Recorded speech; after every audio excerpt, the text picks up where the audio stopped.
past few years, we've heard the term free agents and been told we would all need to become one in order to succeed. The recent economic structures have helped to promote this concept as reality. Where do we get the tools to take control of our career path in the present and future? Welcome to the Career Confidante with your host, Marie Zimenoff. Marie and her guest experts are here to provide you with the tools you need to move forward and achieve your career goals. Now, here is Marie Zimenoff. Hello and welcome to the Career Confidante. We're excited to have you here today, and we're also excited to have Mac Prichard, who is our guest today. And Mac is the publisher and founder of Mac's List, an online community for people looking for rewarding, creative, and meaningful work. Aren't we all? Mac, we're so excited to have you here today. Well, I'm excited to be on the show, Marie. Thank you for having me. Yes, thank you. We're excited to have you because I know that you are an expert in helping people make a career pivot. And today we want to talk about how people can make a career pivot at any age. And, you know, I kind of put this in the write-up that it's easy for people to think about what they don't want to do, but sometimes it's harder for us to think about what we do want to do. So tell me how you help people get started with their career pivot. What do they do if they know they want to do something different, but they don't know exactly what? That's a common challenge, isn't it, Marie? Because I know when you talk to job seekers and you ask people about their goals, I bet you often hear the phrase, well, I'm keeping all my options open.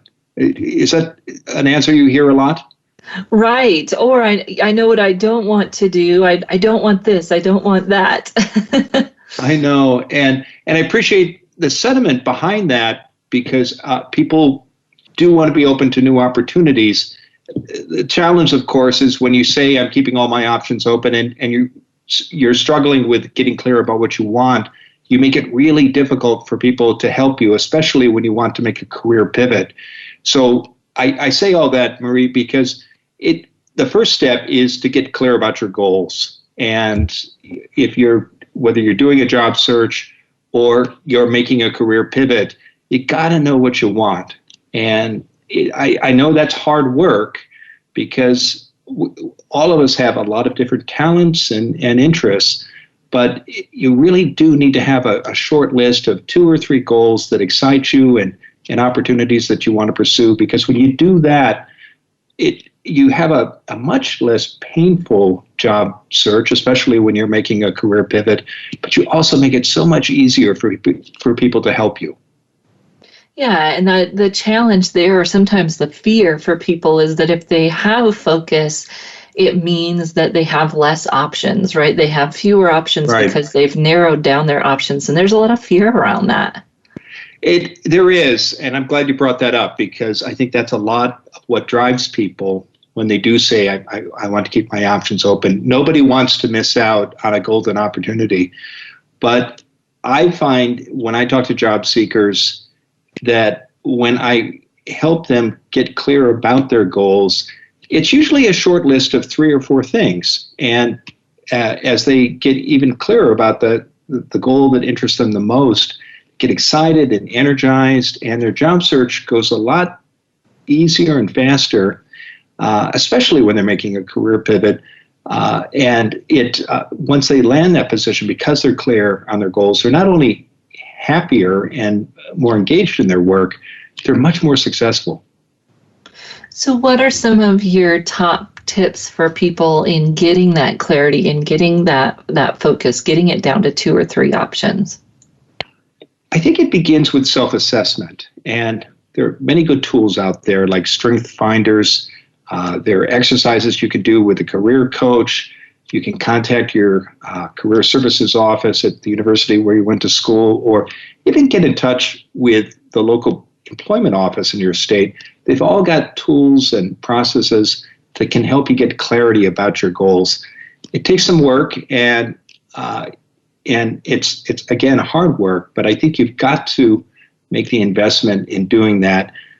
I find another good way to get clear about your goals, Marie, is to do informational interviews. Find people who are doing the work that interests you, particularly if you want to make a career pivot.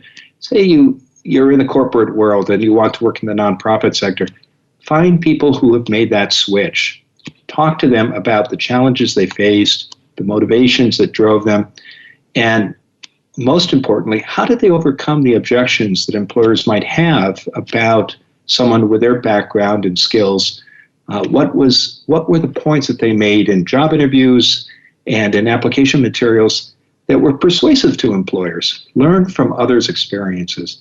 And I think, Marie, when people have those conversations, it gives them such terrific insights into what employers are looking for and what makes for a successful job search.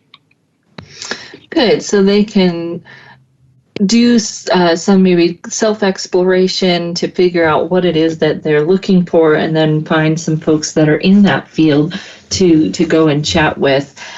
And you mentioned, there are options assessments that could help them figure out what their next gig might look like. And then I would also imagine that it's a good opportunity for people to look at in their career history. What have you really enjoyed and what haven't you enjoyed? Can that be another good way to figure out what the next step looks like? It can. And I think talking to peers and colleagues that have worked with us and seen us in the workplace and ask them about our strengths and when they've seen us do our best work and what skills and qualities we brought to that experience, that gives us good insights into what we're best at. And I think also, if you're interested in a particular occupation and you're thinking about making a career pivot, in addition to talking to people who've done it, look for opportunities to kind of test the waters by doing volunteer work, and this might take the form of serving on a board, doing work that will allow you to use your professional skills. And along the way, two things will happen. You'll build a portfolio of work that you can show to employers, and that can be very useful if you're breaking into a new sector. You'll also make professional connections and build relationships with people in the world that you want to be in. And as you know, most jobs are never advertised. Most of them are filled through word of mouth. And so as you create those connections and show people what you can do, you'll start to hear about opportunities and people will start to think about you. And again, if you're making a career pivot, that can be very helpful. Well, and that's a really good point, because a lot of times we think about a career pivot as today I'm an accountant and tomorrow I'm going to be an engineer. And that's not realistic for anybody. It's looking at it long term, long game. Where do you want to go and how can you take steps, purposeful steps every day to get from where you are to where you want to be, and realizing that it's a process for everyone. A pivot is not overnight. It's not, and it is indeed a journey. And when people are at mid-career or at the end of their careers and they're looking back, it all seems very logical with the benefit of hindsight. But the most successful people, the people who are most successful, rather, at making career pivots are building on their foundation, on the work that they've done and the strengths they've have and offer. And they're shifting direction, but it's not out of the blue. They don't wake up one day having never picked up a musical instrument and decide I'm going to be a professional musician. It takes effort and practice, and it takes a lot of time and effort to make a switch like that. And whatever the occupation that you want to move into, and you've got to recognize that it's gradual. But it has to be deliberate, and there has to be a plan that drives you in making that journey. Well, and you were kind of hinting at the idea of getting a mentor, or someone who's not just a person you go have a conversation with about what you want to do, but someone who could mentor you along your way to get there. Tell me a little bit about how you recommend people go about finding a mentor. Well, again, bring it back to your goals and think about what is you want to do. Is there a new field you want to break into? Is there a more senior position that you want? Whatever the goal, think about the people who are leaders in that field, who often are doing the hiring and whether it's sitting on interview panels or actually hiring their own staff. Building relationships with people like that who can become mentors, they can offer great insights into what hiring managers look for, what skills you're going to need to be successful, and what kind of activities can help you professionally as you move ahead in your career, the associations you might join, the volunteer assignments you might look for, and the kind of connections and professional relationships you should cultivate. Those are some of the things a mentor can do for you. I know people often say, well, how do I find these folks? And in addition to finding them, why in the world would they spend time with me, giving me advice and help? And I think for the first question, Marie, good mentors are all around us. They're in our communities, in our workplaces, but they have insights and advice and experiences that can be invaluable to us. Our challenge is we've got to identify those people and approach them in a professional way. People who are successful professionally, in addition to looking for mentors, are also of service to others, because in the end, professional relationships and networking in general it's all about giving without any expectation of getting anything in return. And I would say, why would people spend time giving advice and insights and coaching others? We're all wired to want to help others. And often I find when people say no to requests, it's because the request is just unclear and unfocused. Well, or perhaps they're in a place where they don't feel like they have the opportunity, and, they're an adult, they get to say no, we're an adult, we get to ask. And if you always think that you're going to get a no, you'll probably not get very far. I know, and rejection is part of it. You're not going to always hear yes. You just have to be resilient and expect that you will hear no. But to increase the likelihood that people will say yes, be very specific and clear about what you want. And how much time is involved and how this person can be helpful.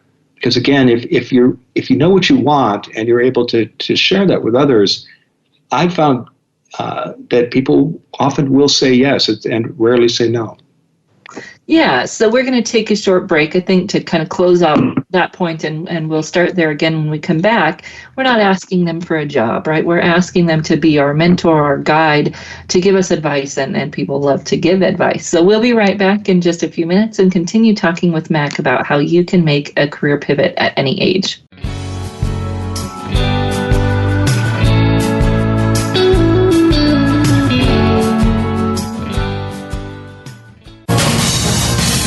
Voice America Business Network, the bottom line in business. You know that the career landscape has changed and that you need to be proactive about managing your career. You can have the foresight, skills, and confidence you need to take charge of your career and seize opportunities. A strategic advantage and career expert, Marie Zimenoff has helped thousands of leaders like you get focused, get found, and get hired. Visit getcareersmart.com to find out more. That's getcareersmart.com or call 800-521-2080 to schedule your complimentary consultation. You hear about it all the time. Compromises, destructive malware, major breaches. You can't turn on the news without hearing about the latest cyber event. Learn more about cybersecurity, how it has become one of the most significant threats to our national security, and the battle experts undergo every day on your behalf to protect you, your families, and your data. Task Force 7 Radio with host George Reedus is the voice of cybersecurity around the world. Tune in live every Monday at 8 p.m. Eastern Time, 5 p.m. Pacific on the Voice America Business Channel. Follow us on Twitter at VoiceAmericaTRN. Get the lowdown on guests, new shows, and your favorites. That's VoiceAmericaTRN. From the boardroom to you, Voice America Business Network.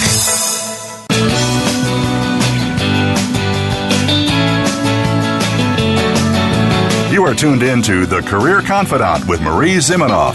If you have a question or comment for Marie or her guest today, please call 1-866-472-5790. That's 1-866-472-5790. You may also send an email to marie@astrategicadvantage.com. Now, back to the Career Confidante. Welcome back to the Career Confidante. And today we have Mac Prichard, who's joined us, founder of Mac's List. And Mac, we've been talking about how people can make a career pivot, the clarity that will help them do that in terms of their focus and where they want to go. And then we were talking a little bit about how they can get a mentor to help them make that transition and think about it more of a long-term transition. So just kind of your final thoughts on what they can do to get that mentor. You were saying that they need to be clear about what they're looking for. Any other tips in helping them find a mentor to make that long-term transition?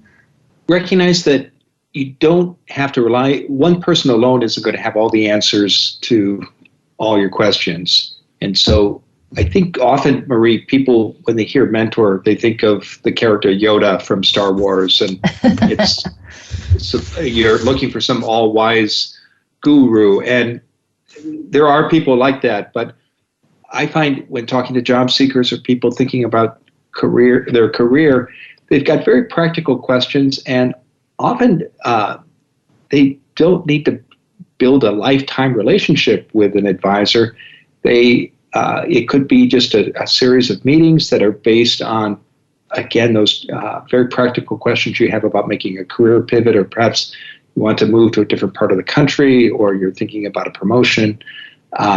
And you identify the people who can help you often by looking at others who have done that, or who work in the world that deals with the hiring questions that are on your mind. So that, again, the more specific you are about your needs, the easier you make it for a mentor to help you. And you're likely to have a number of mentors during a job search or a career pivot. And throughout your career, you'll have dozens. One last thing I know we touched. Go ahead, Marie. Oh, just that idea that it's not long-term in terms of, years and years, but it's going to take some time, and therefore you'll have an opportunity to connect with different people about it.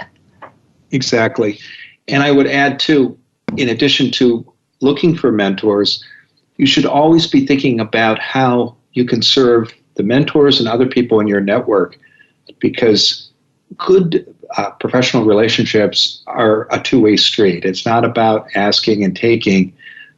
You should ask for help, and people are willing to help you, but you should also think about how you can serve your own network and how you can be of help to others. Well, and probably the easiest way to lose your fear about asking for a mentor is to offer to be one, and you'll see how wonderful it is, and why people say yes to be a mentor if you get the opportunity to do it yourself. You do, and again, as we touched on earlier, people want to be helpful to others and are excited about the opportunity to give back to others. Right. So we also want to talk about some of the challenges that people have when they do go to make a career pivot. It's not all sunshine and roses, and we understand that for sure. So tell me what you see as some of the specific challenges our millennials make. Those folks who are in their mid-30s down to their late 20s are making career pivots obviously faster than any other generation before them in terms of they're not spending that much time in any one career. So what type of challenges do they face when they go to make a pivot? Well, again, their first challenge is to get clear about their goals, but once they know where they want to go, I think hiring managers will often look at the resumes of millennials and worry about whether this person might be a job hopper, if they're serious about this new occupation or sector they want to work in. And I think it's because they're early in their career, perhaps 10 or 15 years along, they may not have as extensive a network as someone who's farther along, say a baby boomer. Also, because they haven't had that many opportunities to look for work, they may not have developed their job hunting skills as much as a more senior person. Yeah, they can be seen as a job hopper, and I think that is kind of going away because it's becoming more of the norm. But go ahead. Yes, I think that's right. And I think that people now will change careers 3 or 4 times during their time in the workplace. And I think there's much more acceptance, even among older hiring managers, of people changing not only jobs but careers themselves after 5, 7, 10 years. Right, and there's a more understanding of that, and yet you can still be looked at as you were saying, as not being serious if we're kind of flitting around, right, or being seen as that. And I always think it's helpful to know what the stereotypes might be. And so against a millennial, they might be, that you're not serious, or that you're just job hopping, or that you're trying to find yourself and an employer doesn't want to be caught up in that. And address them as head on as you can in how you communicate, how you come across. Realize that people might have that worldview, and the only thing you can do is not add to it, not encourage it. Exactly. And I think this advice applies to baby boomers as well. There are these misconceptions about both generations and their approach to work. They're easy to find. Just, Google bad work habits of, insert the name of the generation, and a number of stereotypes will pop up. Those are in the heads of many hiring managers and members of hiring committees. They'll never say them out loud, whether you're a baby boomer or a millennial. But your challenge when you're switching careers or interviewing for a job is to address those misconceptions. And you can do it if you're a millennial by being clear about why you are making this switch, by having a story that explains why you want to be in this new occupation and how the work you've done to date has prepared you for this. And you might not get a question about that, but you will have many opportunities during the course of a search to tell your story. And you've got to have that story ready and prepared, and it's got to address those misconceptions that hiring managers have about millennials. And on the other end, what do you see that boomers are challenged with? Well, again, there are common misconceptions about older workers, particularly those in their 50s and 60s. And I'm sure you've heard them, Marie. A common list includes resistant to change, might be uncomfortable working for a younger supervisor, looking for a place to coast. They're going to be expensive, and especially if they're a senior person and they're moving from one sector to another, they might be regarded as too expensive. So again, you've got to understand what those objections might be. Recognize that many of them will never be raised in the course of an interview or in the application materials that you're asked to, or questions you're asked to respond to. So you've got to have a story both in your application materials and in your responses to interview questions that explain, that address those misconceptions and show that you are a learner, that you're excited about this opportunity and why. And if a pay cut is involved, you've got to be upfront about that and explain why that works for you and why it won't be an issue. And got to look for opportunities to talk about examples of times in your career when you worked for younger people or people with different backgrounds. Again, often these questions will never be asked, but you've got to be prepared to address them because they're in the heads of the people who are talking to you. Yes. And our Generation X friends always say, oh, we're forgotten. And I would say that most of the time that's probably a good thing because there aren't as many stereotypes or misconceptions about that generation. There's not any articles. Well, there are some, but most of them are not as challenging as those that are written about millennials or baby boomers. So I can appreciate that we don't forget you, Generation X, but you don't fortunately, I think, have many of these stereotypes out there about you. So Mac, before we end our time today, if you could tell listeners how they can connect with you, where they can learn more from you. I know people will be excited to learn more. Well, they can visit our website, maxlist.org, and they will find jobs there from the Pacific Northwest on our job board, Marie. But as I mentioned earlier, most positions are never posted. either on our board or any of the tens of thousands out there. So we spend a lot of time and effort helping people learn how to look for work better. And we have a lot of content on that website about the nuts and bolts of job hunting. 4 times a year, we do a live webinar on how to look for the jobs that never get posted. And there could be as many as, estimates out there are that as many as 80% of all jobs never get advertised. If you'd like to see sign up for one of those webinars, and again, they're free, go to maxlist.org/careerconfidant, and we'll send you information. Wonderful, Mac. Well, thank you so much for joining us here today. Again, that's maxlist.org. Is that right? It is. Yes. Wonderful. Well, thank you again, and I appreciate your time and sharing your expertise. I know our listeners appreciate it as well. If you are listening, we'll be back in just a few minutes.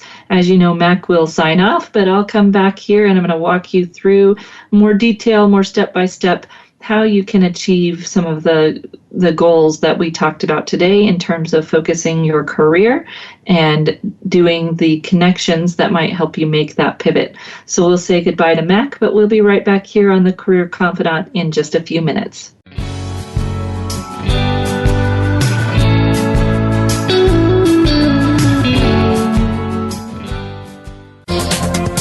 The business community's first choice in Internet Talk Radio, Voice America Business Network. You know that the career landscape has changed and that you need to be proactive about managing your career. You can have the foresight, skills, and confidence you need to take charge of your career and seize opportunities. A strategic advantage and career expert, Marie Zimenoff has helped thousands of leaders like you get focused, get found, and get hired. Visit getcareersmart.com to find out more. That's getcareersmart.com or call 800-521-2080 to schedule your complimentary consultation.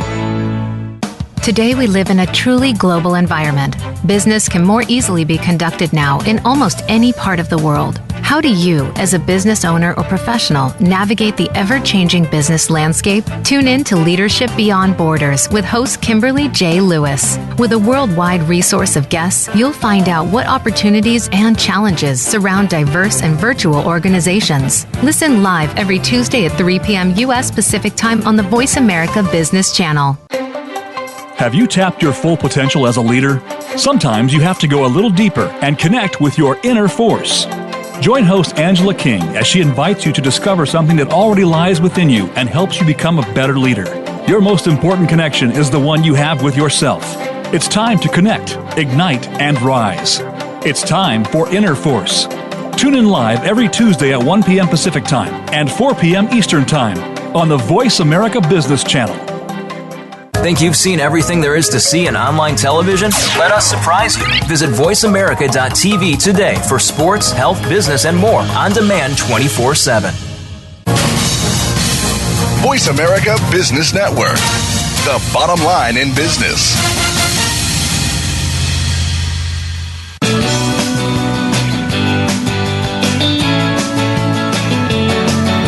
You are tuned in to The Career Confidant with Marie Zimenoff. If you have a question or comment for Marie or her guest today, please call 1-866-472-5790. That's 1-866-472-5790. You may also send an email to marie@astrategicadvantage.com. Now, back to The Career Confidant. Welcome back to the Career Confidant, and today we were talking with Mac Prichard, founder of Mac's List, MACS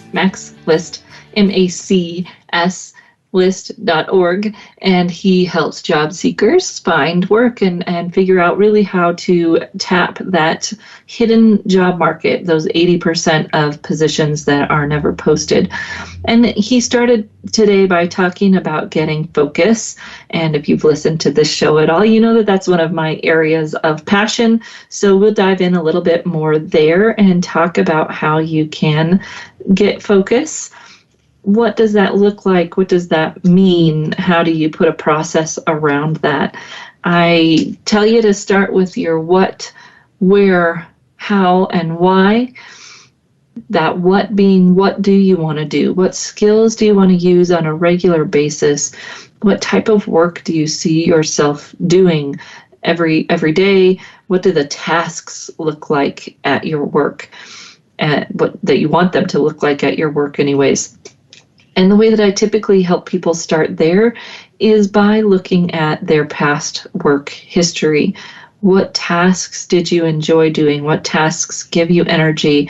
And of course, what tasks do you not enjoy? What tasks do we want to avoid? We might not be able to avoid them 100%. Every job is going to have things that we don't like to do. But what tasks do we want to make sure aren't a big part of our work moving forward? The other piece that I like to include when you're thinking about what you like to do is to do a little appreciative inquiry process. Now, this is similar to, or can be done in conjunction with, an assessment like the Strengths Finder. Strengths Finder helps you find those strengths, those activities that really give you energy and you are good at it. A strength is something that gives you energy and you're good at it. And that the Strengths Finder is a wonderful tool. Along with that, I usually help people do what's called an appreciative inquiry that helps you identify peak experiences in your work. So you want to think about times where you were really engaged, really enjoying what you were doing. It doesn't have to be at work. It could be in a volunteer experience. It could be at in a school, at school projects. You're just going back and thinking about, when was I really excited about what I was doing? And then you're looking at that experience and picking it apart. What was I doing? What were the tasks? And what were the, who were the people that were involved? And maybe a little bit of where, in terms of the environment, what type of company or organization were you working with? So you're getting some clarity around that. What are the skills that you want to use? What are the tasks that you want to do on a regular basis? And most of the time that equates pretty directly to job descriptions. You look at a job description and you think these look appealing and these don't. What are the trends in terms of what makes a job description look appealing to you? And then you can look at the where.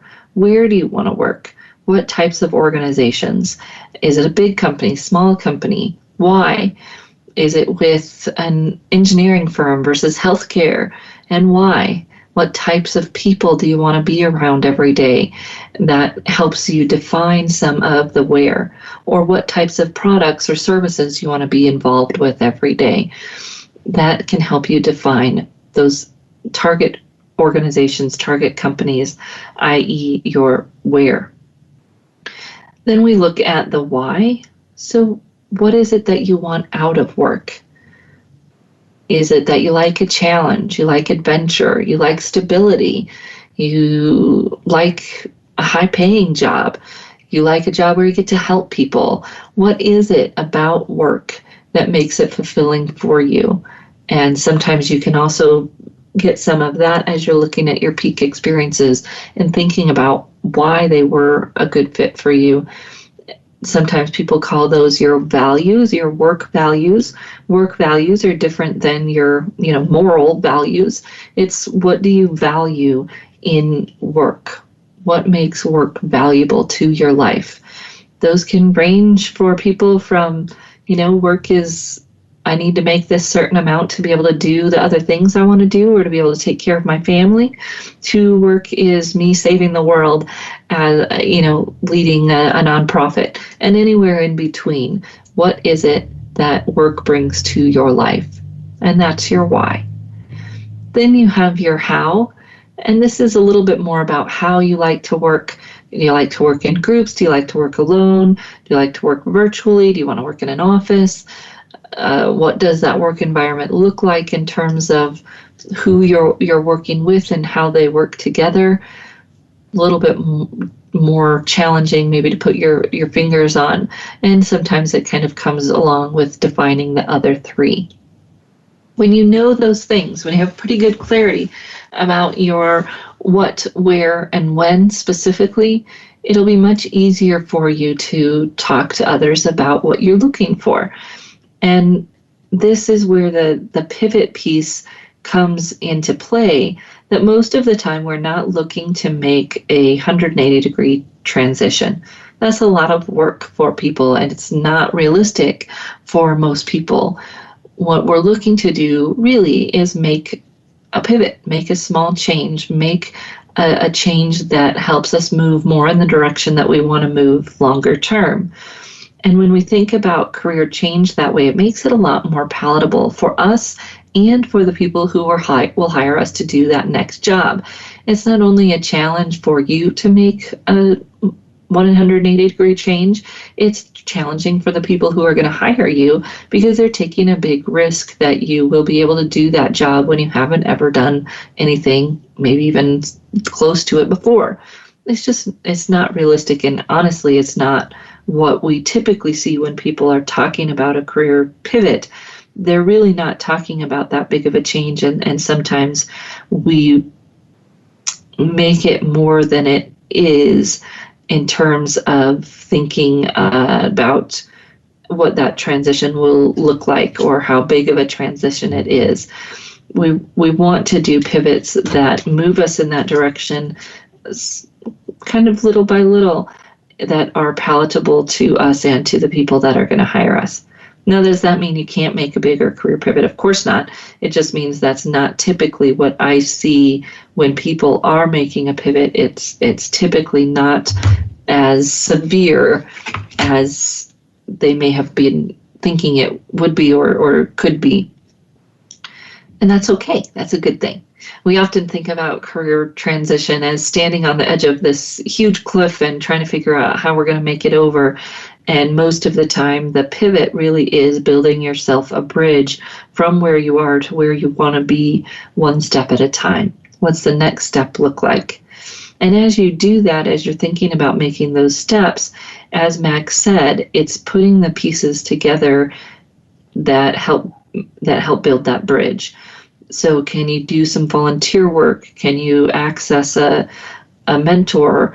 Can you do some research? Is there an opportunity to do a special project at work that would help you get the skills or visibility that you need to make that pivot? Looking for opportunities to do what you can where you are to move in the direction that you want to move. And if you're unemployed and you're thinking about making a pivot, there may be opportunities to make that pivot into your next role. There may be opportunities to get into a role that's maybe more similar to what you've done in the past, and then start working on that pivot from there. And maybe you do a job search that looks at both your aspirational goal and the more, this is similar to what I've done in the past type of goal.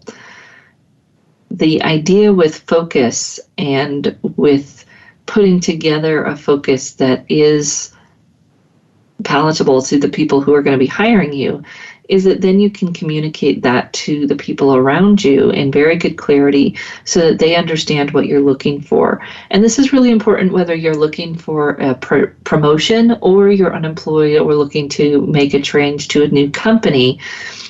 The people around you need to understand where you're headed. And this was something that I just read, and it was a year-old article, but I just read this article in Forbes, Harvard Business Review, don't remember, but they were talking about the effectiveness of weak ties. And there had been some research done, I guess it was in the 70s, although people in my world were still talking about it just a few years ago, the importance of weak ties. And a weak tie would be someone that doesn't know you directly, but someone who knows someone. So the idea behind networking was always that, you talk to your first level connections, and that it wasn't necessarily them that were going to help you get your next job, but someone that they knew.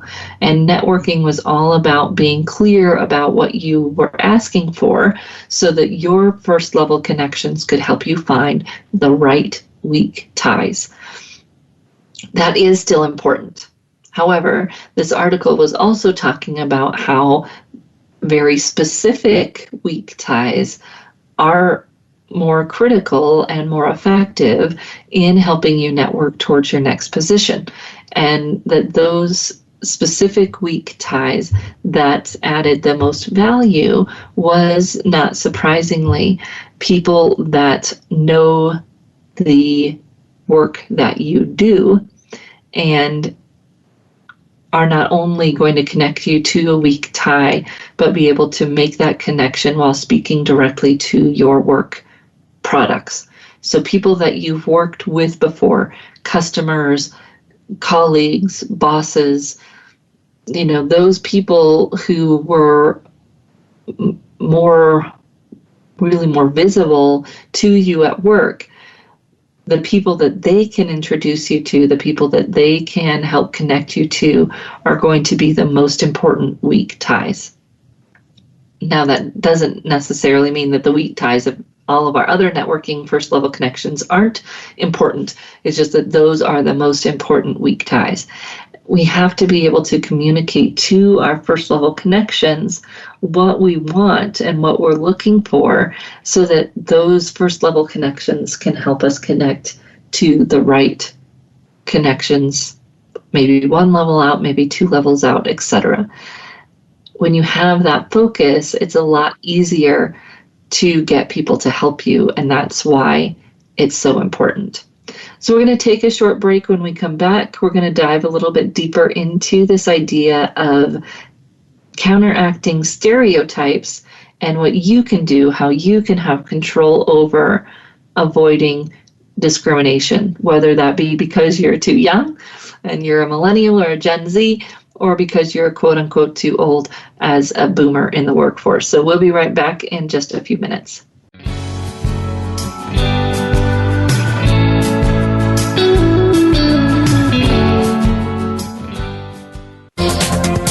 The business community's first choice in Internet Talk Radio, Voice America Business Network. You know that the career landscape has changed and that you need to be proactive about managing your career. You can have the foresight, skills, and confidence you need to take charge of your career and seize opportunities. A strategic advantage and career expert, Marie Zimenoff has helped thousands of leaders like you get focused, get found, and get hired.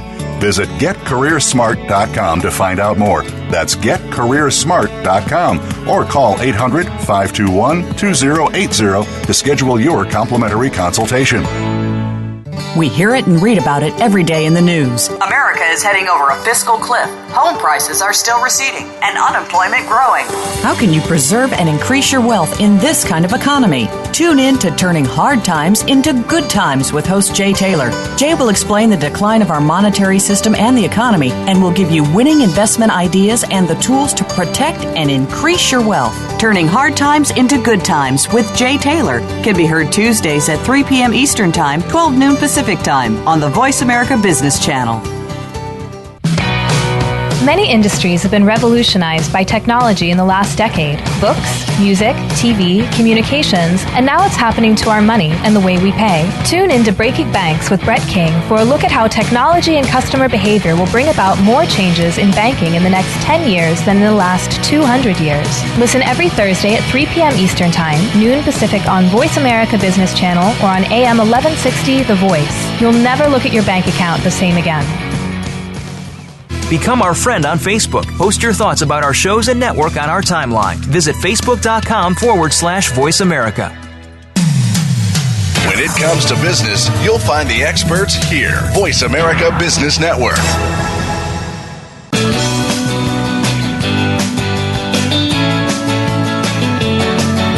You are tuned in to The Career Confidante with Marie Zimenoff.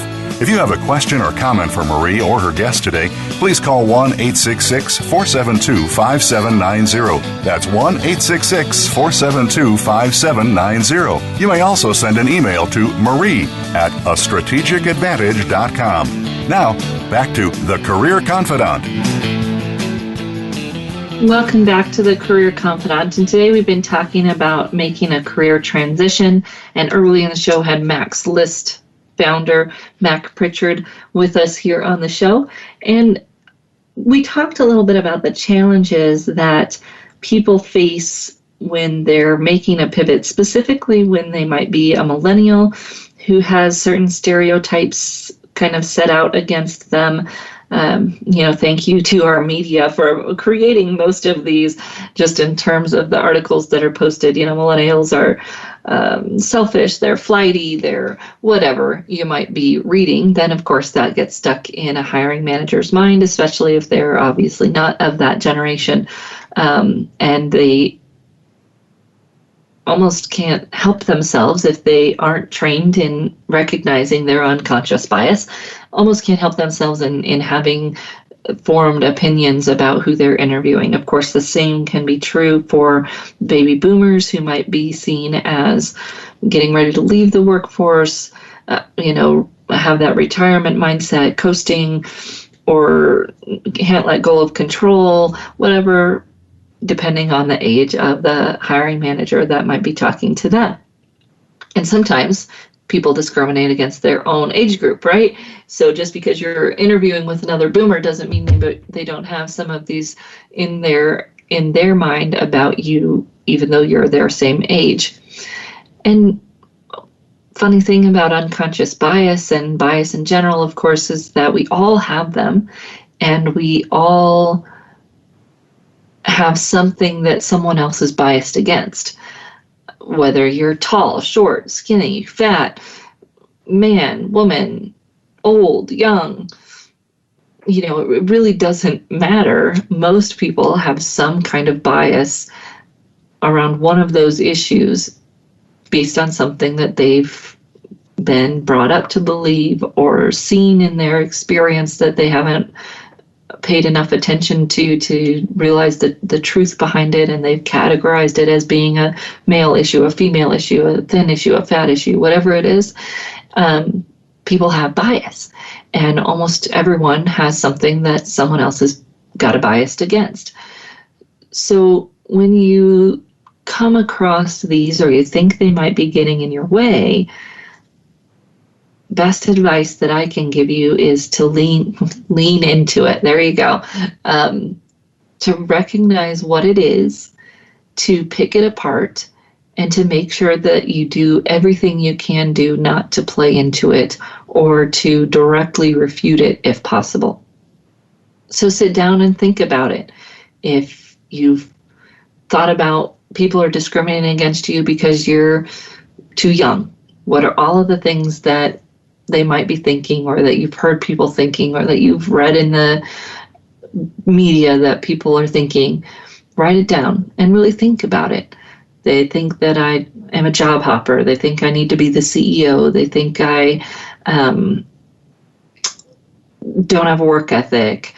Write it all down and look at it and really consider how you can verbally act in your actions, non-verbally, in every piece of the hiring process. How can you make sure you don't play into those stereotypes?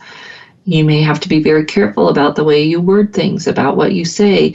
You think, oh, that's silly, well, yes, and this is the only piece of it that we have control over. We have control over what we do, what we say, and how we do or do not play into those stereotypes. Unfortunately, we don't have control over the stereotypes themselves, right? So take the control that you have over it and do as much as you can do. Sit down, think about what people might be thinking about. What are their fears? How can you address those fears directly when possible, and definitely indirectly throughout the hiring process? And then, of course, think about all of your benefits, all of your selling points, and how you can make sure that those are what shines, not the information or interactions that might confirm their bias. As I said, we all have those areas. We all have things that people are going to discriminate against. And if we pretend they don't exist, it really doesn't do us any good. I was talking to a group that worked with the military transition. And I said, well, tell me some of the biases that people have against people in the military. And they said, oh, everybody loves our military transition folks. They want to hire them. They love veterans. Well, yes, and people are always going to say that, and we know that people have bias against it, right? They have bias or stereotypes, whatever you want to call it. What are they? Let's be real. Let's think about this in the realm of reality. Those people who are biased, what are their biases going to be? And if we can be realistic about those and really think about how others perceive that group of people, not us, but that group of people, then we can make sure that we aren't playing into that. And of course, the more that we build relationships and the more that someone else may be able to build the bridge or make the connection for us, the less we'll face those stereotypes. So that's one of the crazy things about bias, and specifically unconscious bias, is once we know someone who defies that group for us or teaches us that group isn't all X, Y, or Z, then we can start to work on that bias. But for you to be the new person in that space for that person that you're talking to can be a challenge. But if you have a mutual connection who introduces you, who vouches for you, then they're less likely to have that bias. So if you're young and you think people are discriminating against you for that, find someone who can introduce you who isn't of your age group, right? Find someone who can make that connection for you, vouch for you, and help wade through that bias. Mac and I talked a little bit about mentors, and that's a role that a mentor can play for you. It's also the role that a sponsor who is in the in-group can help you make that transition, make that connection for you, because they're going to advocate for you, and they're part of that group of people that you're not a part of yet. So if you're talking to a bunch of boomers, get a boomer to vouch for you. If you're a boomer and you're talking to a bunch of millennials, get a millennial to vouch for you. That might be part of what you look for when you're looking for a mentor or a sponsor. So hopefully you've enjoyed our conversation here today on the Career Confidante. And as you know, I'm always open to your thoughts, your ideas, your questions. You can connect with me at Marie, M-A-R-I-E, at careerthoughtleaders.com. And if you are a career service provider similar to Mac and you'd like to be on the show, we're always excited to invite new guests who can share great wisdom with our listeners and with our other career colleagues who are also listening into the show. So we'll see you right back here again next week on the Career Confidante. And in the meantime, I look forward to your thoughts and questions at Marie, M-A-R-I-E, at careerthoughtleaders.com. We'll see you right back here again next week on the Career Confidante.